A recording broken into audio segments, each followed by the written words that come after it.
Bonjour mes chers Sagittaires, je vous remercie de me retrouver pour cet horoscope du mois de novembre 2015. Je vous souhaite à certains d'entre vous au premier décan un joyeux anniversaire parce que vous aurez à célébrer cette nouvelle année qui commence que je vous souhaite très bonne. Alors, on va s'intéresser dès à présent aux prédictions du tarot de Marseille pour ce mois de novembre.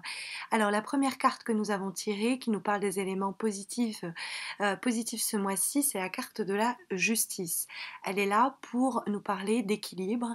Elle nous dit que si vous jamais vous pensez à passer un concours administratif, à engager une quelconque action juridique, ou en tout cas à peut-être signer un contrat, bref, tout ce qui est administratif est aussi lié aux structures telles que la loi, la police, mais aussi tout ce qui est lié aux examens, et puis aussi en termes comptables, ça peut aussi nous parler de ça. Bref, tout ça, tout ce secteur, ça va être favorisé ce mois-ci. C'est aussi l'idée de on récolte ce qu'on a semé avec la carte de la justice, c'est une forme d'équilibre cosmique et il y a une forme de justice aussi cosmique, cette idée que si vous êtes bien comporté, les résultats seront en votre faveur. Si jamais on vous a causé du tort, eh bien vous arriverez à obtenir justice. C'est vraiment cette idée-là, voilà, que vous avez peut-être. En tout cas, c'est une carte qui est assez dure, hein, et il y a certainement des efforts très concret à mener pour obtenir ce que vous souhaitez, mais la justice, entre guillemets, aussi bien karmique que très concrète, matérielle dans ce monde, et de votre côté. C'est un peu ce qu'on pourrait comprendre. En face, on a les obstacles et les difficultés que vous risquez de rencontrer ce mois-ci, et on a la carte du pape qui est donc là pour vous mettre en garde contre les mauvais conseils que certaines personnes pourraient vous délivrer. Alors pas forcément parce qu'on veut vous faire du mal ou on veut vous nuire, mais parce qu'on se pense fort avisé ou fort connaisseur sur le sujet ou dans le domaine, et du coup on vous incite à ci ou à ça. Ne les écoutez pas, écoutez-vous.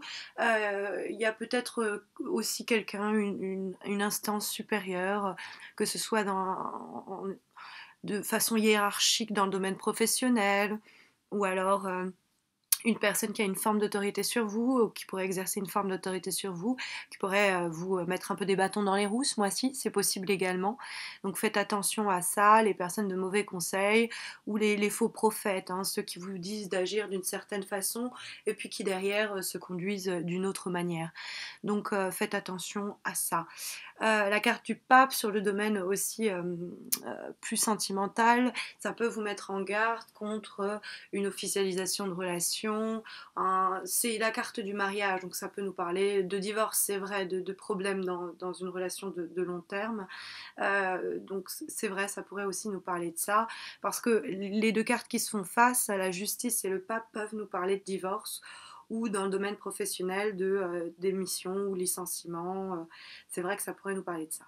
Mais au-dessus, on a la carte du chariot qui se veut rassurante, qui fait office de carte de vibration. Et la carte du chariot, c'est une carte qui nous parle de mouvement, c'est toujours l'évolution, l'idée qu'on peut faire avancer les choses, qu'on a les clés en main pour aller vers une réussite, pour aller vers un certain succès. Il faut juste se donner les moyens, se mettre en route, faire en sorte que les choses avancent et ne pas avoir peur de prendre les choses en main pour les faire avancer.